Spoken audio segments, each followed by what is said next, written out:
सन 1865 America अभी अभी एक खूनरेजी सिविल वॉर से उठा था। लाखों लोग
टॉप 3 अमीर लोगों में शामिल हैं और उसके स्टील ने एक स्कॉटलैंड के बच्चे के लिए रास्ता खोला। उस बच्चे का नाम एंड्रयू कार्नेगी था। स्कॉटलैंड से अमेरिका आया सन 1848 में, सिर्फ 12 साल की उम्र में। उसका बाप घर पर कपड़ा बुनने का काम करता था, लेकिन जब मशीन्स इंडस्ट्रियल रेवोल्यूशन आई तो उन्होंने उसके बाप से ये काम छीन लिया। मजबूरन पूरा खानदान सब कुछ छोड़कर अमेरिका आ गया। कार्नेगी ने जिंदगी का सफर नीचे से शुरू किया। पहला काम कॉटन फैक्ट्री में, जो सिर्फ $1.25 पर वीक बनता था, और आखिर में स्टील इंडस्ट्री में इंटर किया। नतीजा सस्ता, स्ट्रॉन्ग, हल्का स्टील। लेकिन एंड्रयू कार्नेगी का असली जीनियस माइंड सिर्फ स्टील बनाना नहीं था, बल्कि उसका सिस्टम था जिसको वर्टिकल इंटीग्रेशन कहते हैं। मतलब किसी भी दूसरी कंपनी पर डिपेंड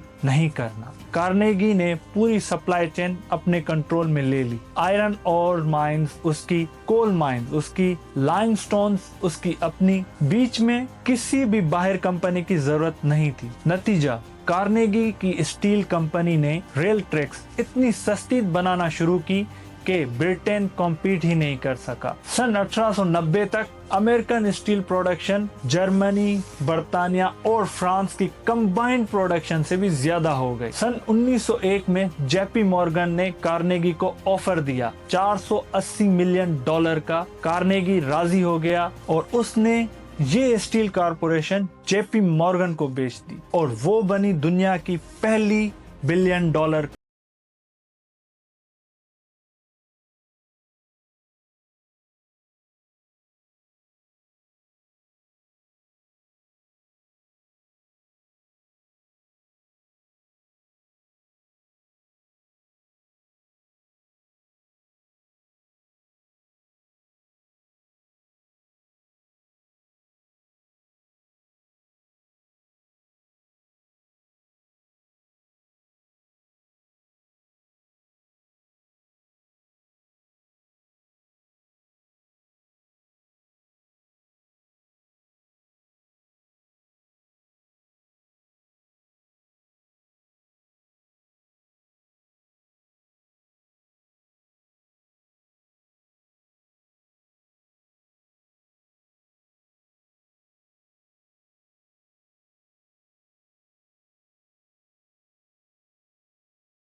बिलियन आया। तब प्रेसिडेंट थियोडोर रोजवेल्ट ने जेपी मॉर्गन को बुलाया। मॉर्गन ने अपनी लाइब्रेरी में टॉप बैंकर्स को इकट्ठा किया और डील फाइनलाइज होने तक किसी को बाहर जाने नहीं दिया। उसने अपनी पर्सनल गारंटी से बैंक को सपोर्ट दिया। एक प्राइवेट बैंकर ने सिर्फ एक ही रात में पूरी अमेरिकन इकोनॉमी को संभाल लिया। ये वो ताकत थी जो उस वक्त किसी गवर्नमेंट के पास ही भी नहीं थी। सन 1873 में मार्क ट्वेन ने एक नॉवेल लिखी, the gilded age, a tale of today.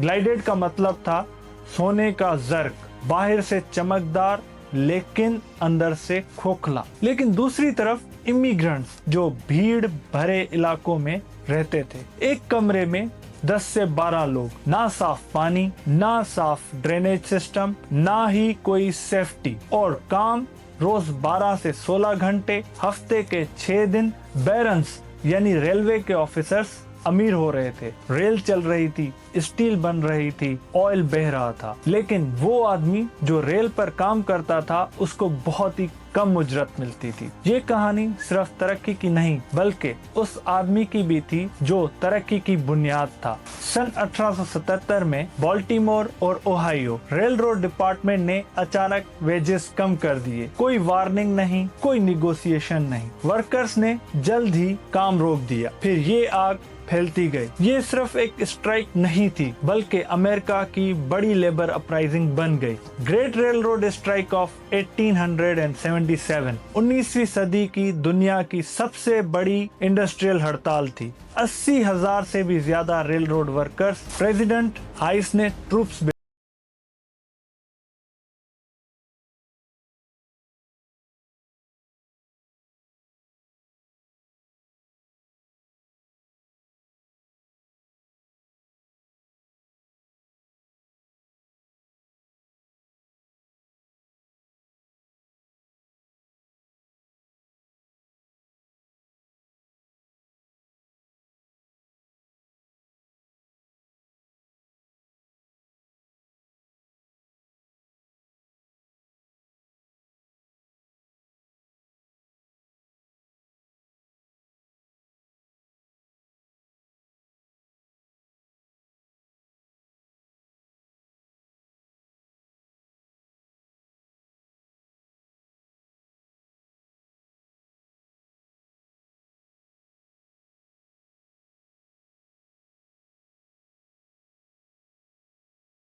रोशनी में बर्बाद कॉम्पिटिटर्स के घर अंधेरे थे, और उस दौलत के साय में जहां पर लाखों लोग ओवर क्राउड में जी रहे थे। हेनरी जॉर्ज ने 1879 में लिखा, this association of poverty with progress is the great enigma of our time, यानी तरक्की के साथ गुर्बत का ताल्लुक। ये पहेली वो है जब वॉल स्ट्रीट बूम करता है लेकिन मिडिल क्लास सिमट जाता है, जब अमेज़न एक दिन में बिलियन ऑफ डॉलर्स कमाते हैं लेकिन वेयरहाउस का वर्कर उसकी कमर ही टूट जाती है। ये ग्लाइडेड एज खत्म ही नहीं हुआ आज तक, वो सिर्फ नए चेहरों में आ गया है, नए नामों के साथ, लेकिन कहानी वही पुरानी। अगर आपको वीडियो अच्छी लगी हो तो सब्सक्राइब करें।